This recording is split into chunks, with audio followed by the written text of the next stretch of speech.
Olá, a partir de agora está na tela do seu televisor o programa Dentro do Fato, que conta sempre com a minha participação, Madruga. E a minha, Adir Seleski. Adir aqui na nossa bancada com muita honra, pela quarta vez que nós temos a honra de receber aqui o Dr. Fernando Sampaio, ele que é professor da nossa gloriosa Universidade Unioeste aqui de Francisco Beltrão.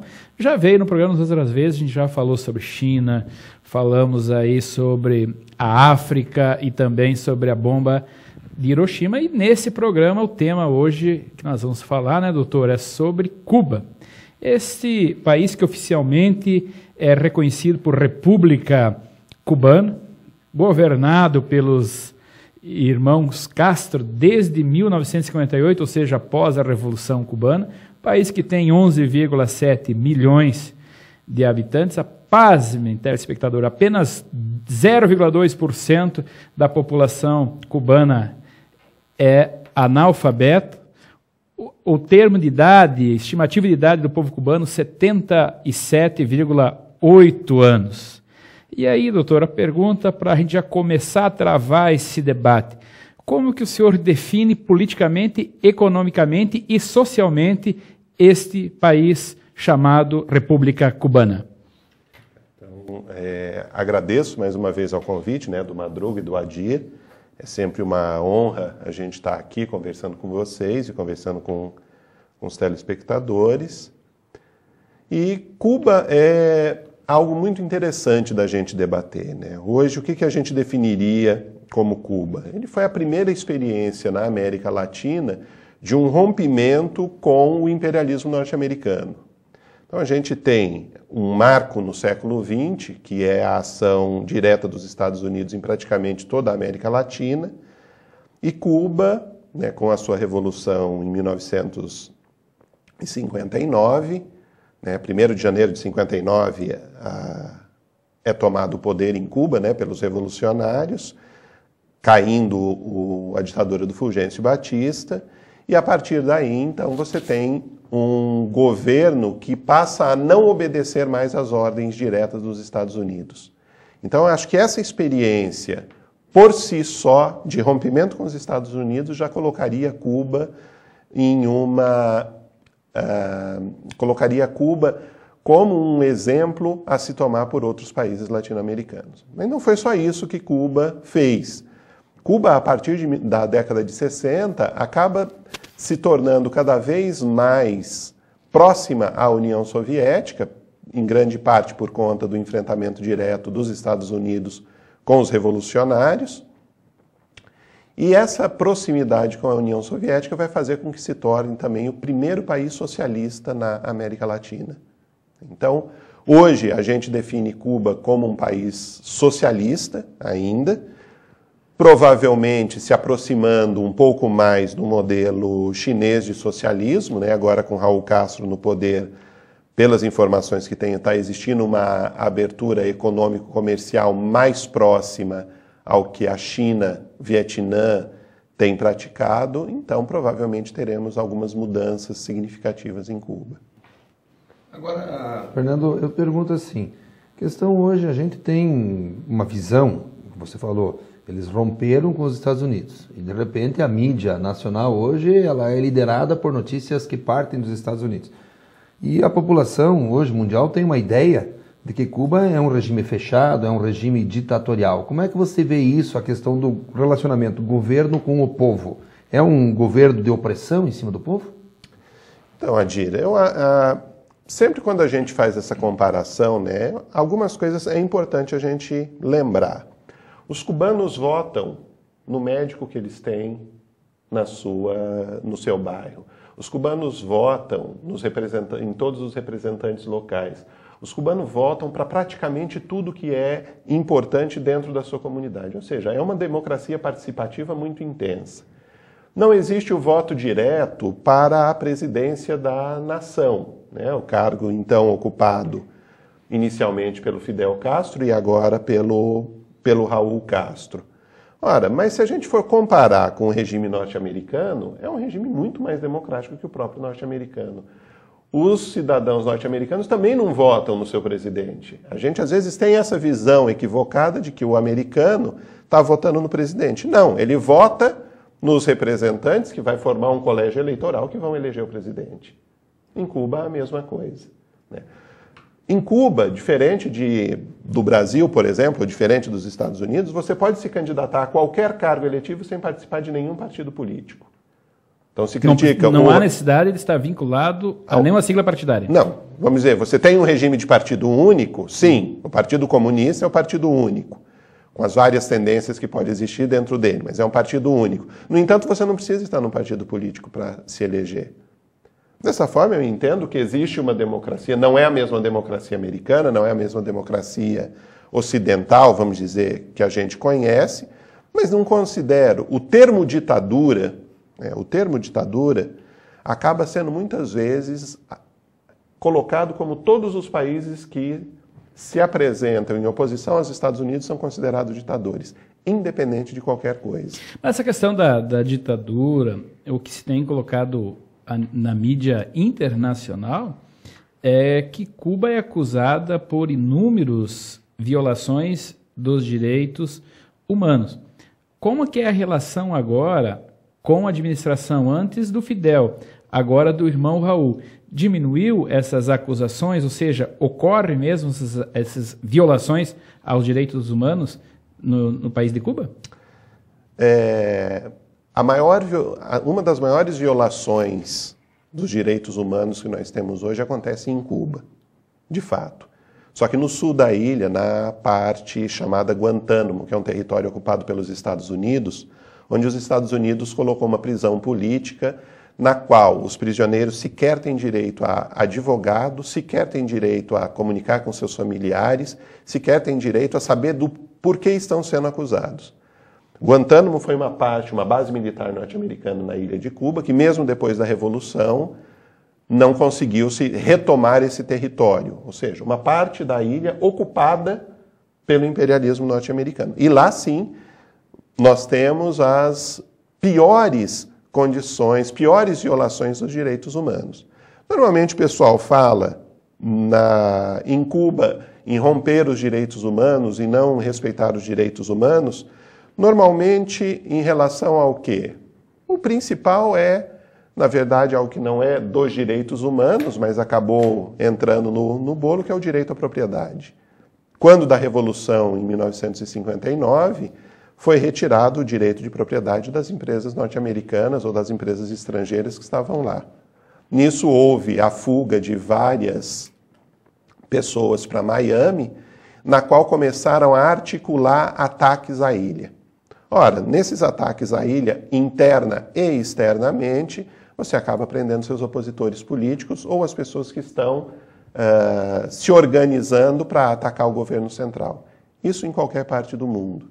Ora, por que só Cuba vai ser acusado de violar os direitos humanos porque está prendendo seus opositores? Se a gente for ver, isso acontece em todo o mundo.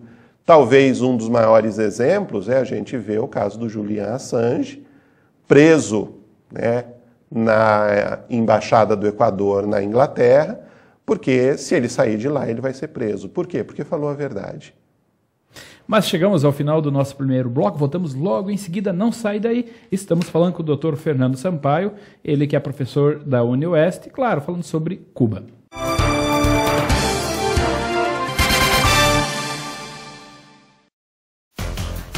Vieira Imóveis Assessoria Imobiliária. Venda, compra, administra. Apartamentos, casas, terrenos, chácaras. Na Avenida Júlia Assis, centro de Francisco Beltrão. Fone 3524-6790. Vieira Imóveis, o lugar certo para bons negócios.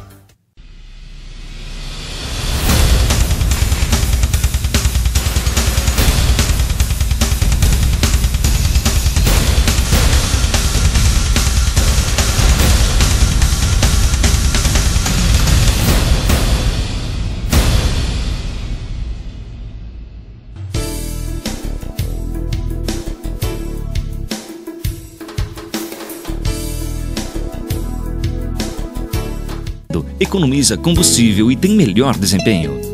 Há 10 anos, a Ingecar é especializada em regulagem de motores carburados e a injeção eletrônica. Possui equipamentos para rastreamento de falhas e profissionais especializados em sistemas de alimentação automotiva. Além disso, dispõe de estoque de peças para injeção e carburação. Ingecar, na Rua São Paulo, em Francisco Beltrão. Auto Posto São Carlos, 8 anos em Beltrão, atendendo com eficiência e qualidade. Troca de óleo, lavagem e loja de conveniência, com uma equipe preparada para melhor atender você. Auto Posto São Carlos, 3523-6035. Em Francisco Beltrão, móveis residenciais e para escritório, você encontra aqui. Maquigil, beleza e economia você encontra num só lugar.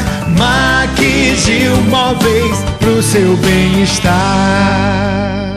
A Pioneira Imóveis oferece a oportunidade para você comprar o seu apartamento. Edifício Leonardo da Vinci, já em construção na Avenida Júlio Assis, no centro de Beltrão, ao lado da antiga Fabicar. 2 elevadores, salão de festas com piscina, 3 modelos de apartamento, sendo apartamento com 2 suítes mais um dormitório, apartamento com 1 suíte e 2 dormitórios ou 1 suíte e 1 dormitório. Edifício Leonardo da Vinci. Vendas e informações Pioneira Imóveis. Fone 3524-1910.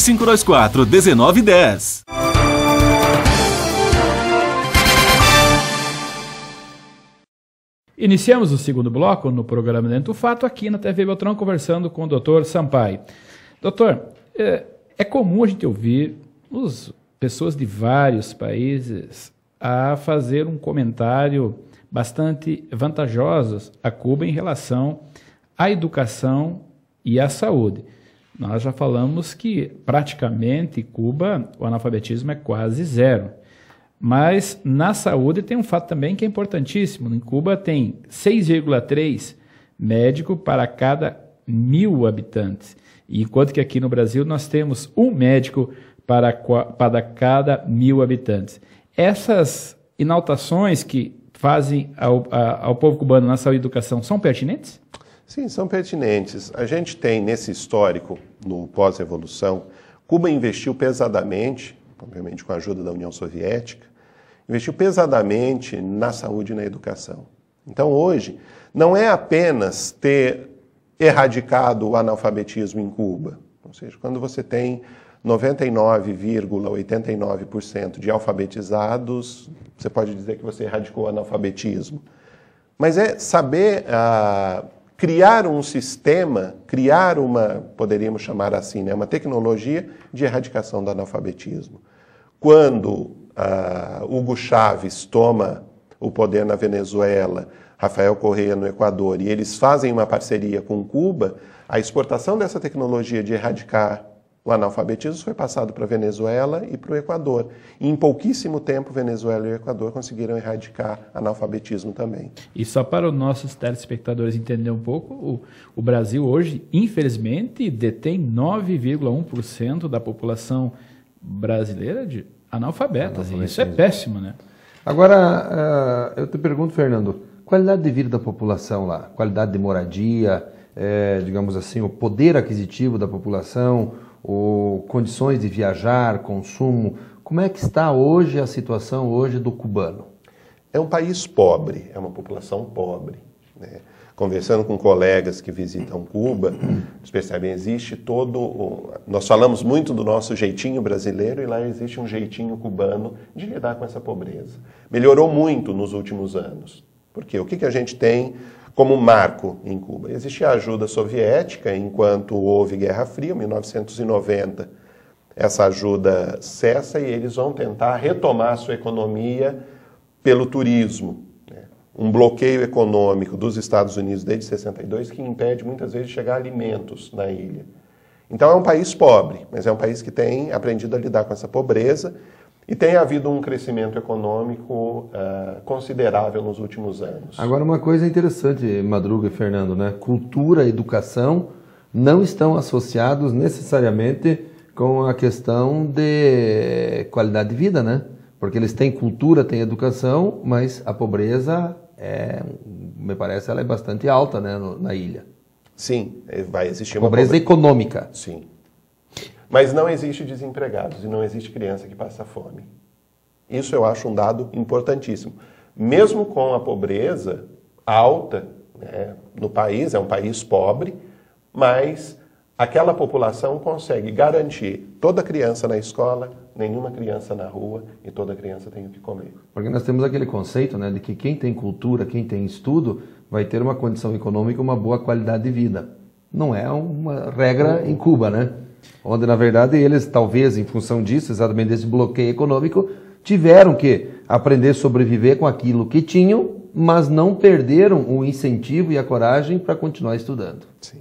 Aí, doutor, a Cuba também vive hoje de vários racionamentos de alguns produtos, itens e assim por diante. Esse racionamento continua até nos dias de hoje no regime cubano? Muitas coisas têm diminuído, né? A parceria com a Venezuela é fundamental para que Cuba tivesse petróleo. Então eles trocam o que Cuba tem de melhor, saúde e educação, ou levar saúde e educação para a Venezuela, para o Equador, e em troca, Equador e Venezuela manda petróleo para Cuba. Algumas coisas melhoraram, né? Logicamente tem que racionar. Quando você tem um país com brutal concentração de renda, como é o nosso país, felizmente o Brasil tem melhorado um pouco nesse sentido também, mas quando países com brutais concentração de renda, não tem problema, você não precisa, vamos dizer, fazer um racionamento, porque você pega 2% da população que consome e o restante que morre de fome. Quando você tem que tentar garantir uma distribuição igualitária para todos, acaba existindo essa necessidade do racionamento. Agora, Fernando, a gente vê uma situação em Cuba. O que eles produzem hoje? O que eles poderiam exportar? O que pode trazer divisas para Cuba, além do turismo, que, aliás, é o que ultimamente a gente tem percebido, eles estão batendo forte, estão abrindo para turistas visitarem lá. Mas o que eles têm de riqueza mineral, agricultura, algo que possa trazer divisa para eles? Grande parte, cana-de-açúcar, né, café, os famosos charutos cubanos, né, do açúcar a produção de rum. Só que as exportações de Cuba são complicadas porque existe o bloqueio norte-americano. Para você ter uma ideia, se a França importa açúcar de Cuba e faz uma geleia e quer exportar essa geleia para os Estados Unidos, ela está impedida. Não se pode... Porque a matéria-prima veio de Cuba. Porque a matéria-prima veio de Cuba e os Estados Unidos não permitem que nenhuma matéria-prima vinda de Cuba possa fazer parte de algum produto que vai ser exportado para o mercado norte-americano. O bloqueio é algo que de fato atinge a ilha. Muito comércio que poderia ser feito acaba não sendo feito por conta do bloqueio norte-americano. E eles têm capacidade de produção, agricultura, minério? Muito pouco, minério muito pouco. O principal mesmo, hoje, se a gente colocar aí produtos que se destacam em Cuba, seria o café, que é obviamente perto do que nós brasileiros produzimos, ou a Colômbia, porque é uma ilha, ou a né? Costa A extensão Rica, territorial é pequena muito também. pequena, né? Mas eles produzem café e cana-de-açúcar. Agora, doutor, também um outro fato que a gente precisa aqui, até para que os nossos telespectadores passem a entender um pouco os números. No Brasil, o ano passado, a estimativa deu que foi 4,83 por até 1.000 habitantes morre de mortalidade infantil em Cuba. No Brasil, é 14,4 a cada 1.000 pessoas. Esse índice também está acoplado à questão do investimento da Cuba na saúde? Sim, Cuba vai ter uma proporção, como você colocou lá no comecinho, né, uma proporção alta de médicos, né? Aqui a gente tem uma proporção muito menor que Cuba. Como o Brasil tem dimensões continentais, se você regionalizar essa distribuição dos médicos, você vai ver que em algumas áreas São Paulo vai ter muito médico, né, mas você vai chegar em áreas no interior do Nordeste, ou no Centro-Oeste, ou na Amazônia, que praticamente não existe médicos, né? Então a situação acaba sendo uma situação muito pior, né, muito mais preocupante no Brasil, no caso da medicina, do que em Cuba. Mas esse investimento na formação de médicos em uma saúde de qualidade, Cuba é um dos poucos países, se não for o único, da América Latina em que o hospital não é depósito de doente. O hospital é área de prevenção de doenças. Mas chegamos ao final do nosso segundo bloco, voltamos logo em seguida, não saia daí. Estamos falando com o Dr. Fernando Sampaio, ele que é professor da nossa grande e bela UniOeste.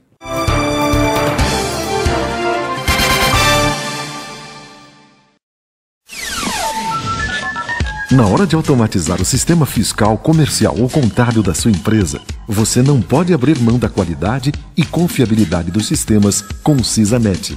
Nota fiscal eletrônica, conhecimento de transporte rodoviário, SPED fiscal e contábil e muito mais. Sistemas eletrônicos modernos, ágeis e seguros para a sua empresa. Contate nossos agentes pelo site concisanet.com. CISAnet. A Unopar é a maior universidade à distância do Brasil porque ela é diferente, ela é próxima. São mais de 450 polos em todo o país. Aqui você tem aulas presenciais uma vez por semana, com professores renomados, ao vivo, via satélite. Os cursos são reconhecidos pelo MEC e a mensalidade cabe no seu bolso. A hora de ter o seu diploma é agora. Vestibular Unopar. Inscreva-se já. Prova 25 de novembro. Unopar, mais próximo para você ir mais longe. Francisco Beltrão tem Lojas Magrão, confecções, calçados, cama, mesa e banho. Todo estoque em 10 vezes no crediário, 6 vezes no cartão Visa, Mastercard e Cressol. Ou, se preferir, cheques para 120 dias. Lojas Magrão, bom de comprar, fácil de pagar. Portal Peças, comércio de peças novas, usadas e recondicionadas para automóveis nacionais e importados. Na Rua Salvador 455, bairro Alvorada, perto da Kazinski Motos, em Francisco Beltrão. Fone 3524-4838. Escritório Contábil Madruga. Escritório de contabilidade que atua nas áreas contábil, societária, trabalhista e fiscal. Experiência e competência. Escritório de Contabilidade Madruga. Rua João Pessoa, bairro Kennedy. Fone 3523-2126.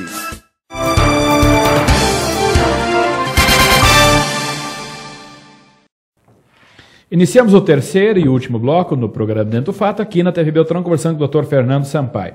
Doutor, é evidente que o povo que viveu em 59 a Revolução Cubana são fiéis ao regime, ou seja, fiéis à família, aos irmãos Castro. A pergunta é, essas mais jovens que nasceram posterior à Revolução, são fiéis também à família Castro ou não? Acho que algo importante da gente entender quando a gente fala de revolução, qualquer revolução, né? Existe a geração que participou da Revolução e as gerações vindouras que não participaram. Que assistiram. Às vezes, algumas que sequer assistiram aquilo, né? Então, a Revolução ela tem um prazo, ela começa e ela termina. Não digo, Cuba não dá para colocar apenas como a família Castro. Não é uma ditadura de uma família. São mas os líderes, um regime. Né? Foram os líderes, sim. Mas você tem um regime socialista, ou seja, aquela população, ela defende o socialismo, ela defende uma ideia de solidariedade? Sim, defende. O número de médicos que Cuba envia, por exemplo, para países que estão em guerra, para países africanos, dos Médicos Sem Fronteiras, é uma solidariedade internacional que faz parte da ideologia socialista. Inclusive para o Brasil na questão da saúde da família. Foi uma política cubana e que os médicos vieram aqui também orientar. E foram expulsos pelo governo brasileiro. Depois o governo brasileiro não permitiu que os médicos cubanos viessem aqui ajudar no Nordeste. Só copiaram a ideia, né? Sim, logicamente os médicos cubanos aqui não foram permitidos por conta daquele corporativismo em cima dos médicos, né? Mas enfim. Bom, nessa mesma linha, essa pressão norte-americana, ela continua existindo ainda em países que tentam manter um relacionamento com Cuba. Depois que o Raul Castro assumiu no lugar de Fidel Castro ali, melhorou alguma coisa? Surgem ainda pessoas hoje ou atentados que são patrocinados pelos americanos que tentam colocar um descrédito no regime de Cuba, no governo de Cuba e ao comércio, enfim, a parte comercial da ilha? Sim, o bloqueio continua, a ação principalmente de um grupo estabelecido em Miami, vindo daqueles refugiados cubanos, né, exilados cubanos da época da Revolução, que eles têm um poder político muito forte nos Estados Unidos e acabam forçando algumas políticas norte-americanas em relação à ilha. Por exemplo, mesmo não existindo nenhum sentido, como existia na época da Guerra Fria, de se manter esse bloqueio é mantido até hoje. o que impede muitas vezes de chegar produtos na ilha. Então o bloqueio é uma das grandes lutas. Os Estados Unidos têm pressionado e têm executado ainda países? Executado aquilo para que não se faça comércio com Cuba. E qual é o interesse dos Estados Unidos em cima da ilha? Principalmente hoje, quando a gente pega... Uma economia tão pequena, uma área territorial tão pequena, tão improdutiva, qual é o interesse norte-americano em cima? O interesse político dessa massa de exilados cubanos, que eles têm um poder de decidir eleições nos Estados Unidos. Então, para você agradar aquele grupo, os Estados Unidos nunca retira aquelas políticas, porque sabe que vai perder aí milhares de votos, principalmente na Flórida, e o sistema eleitoral americano, às vezes você perder aqueles milhares de votos, significa você perder o estado inteiro, e perder um estado pode decidir uma eleição. Então, ninguém mexe com esses interesses dos cubanos. Agora, doutor, recentemente a gente viu na mídia também, aqui nacional, a jornalista e blogueira Ione Chances, inclusive recebendo grandes protestos aqui no Brasil. E até tem se colocado aí na mídia nacional também que ela pode ser uma infiltrada, uma cubana, prestando serviço aos norte-americanos. Procede essa informação? Acho assim, quando houve todas as movimentações contra essa menina, que ela não é jornalista, né, que é uma blogueira, ou se fez em cima dessa ideia de ser uma blogueira. Um qualquer que está lá digitando qualquer coisa na internet. Qualquer coisa, sim. E acho que não tem por que fazer protestos, não tinha porque... Em Cuba ninguém sabe da existência dela. Ela é um Zé Ninguém, né, pegando um termo que a gente usa. Não tem importância nenhuma. Provavelmente uma agente da CIA infiltrada... Não, a CIA tentou infiltrar vários agentes. Cuba conseguiu infiltrar muito mais agentes na CIA do que a CIA em Cuba. Lógico, pessoas dispostas a ganhar alguns tostões para falar mal de Cuba, está aí cheio. Ela ganhou viagens para o exterior, ela tem toda essa mídia em cima dela. A gente vê por quem ela vai ser recebida aqui, é o pessoal do naipe da revista Veja, o pessoal do naipe de Jair Bolsonaro, coisa tal, que recebe essa menina e deram alguma atenção para ela. O ruim é que parte da esquerda levou ela a sério, né? Que é alguém que não é para a gente levar a sério. É apenas alguém que está ganhando uns trocos fazendo... 15 minutos de fama. Sim, 15 minutos de fama e talvez algum dinheirinho no bolso. Também, né? Um dinheirinho no bolso para falar a política norte-americana. Custeado pelos norte-americanos. Provavelmente sim. Doutor, infelizmente nós estamos chegando ao final do nosso programa. Eu deixo aí 30 segundos para que o senhor faça as suas considerações finais. Mais uma vez, então, agradeço, né, ao Madruga e ao Adir. E nas considerações finais vou fazer uma propaganda aqui do livro chamado Os Últimos Heróis da Guerra Fria, do jornalista Fernando Moraes, que vai falar muito sobre Cuba e a beleza da escrita desse jornalista. Para quem quiser saber um pouquinho de Cuba, leia esse livro, vale muito a pena. Mas, doutor, nós queremos aqui agradecer mais uma vez a tua presença e eu tenho certeza que em outras oportunidades nós teremos que vir aqui debater, né, principalmente aí agora sobre a morte do Hugo Chávez. Vamos marcar depois aqui uma data para a gente conversar o que significa isso para a América Latina. Venezuela, Equador, Bolívia, influência cubana em cima desses países, né, também. E, de repente, até a gente analisar essa questão de bloqueios econômicos, essa questão aí do socialismo, comunismo presente na América Latina, né? Vamos fazer isso. Mas quero agradecer também sempre a participação do comunicador Adir Seleski, mas em especial a audiência que o programa Dentro do Fato está tendo. Eu tenho sempre falado, quando aumenta a audiência, aumenta também a nossa responsabilidade. Lembramos a todos que o programa Dentro do Fato vai ao ar na TV Beltrão todas as segundas-feiras, às 22 horas, na sua primeira edição, na segunda edição, no sábado, às 17 horas. Lembramos ainda que o nosso programa está na internet, acesse lá, www.dentrodofato.com.br. Até lá e fiquem todos com Deus.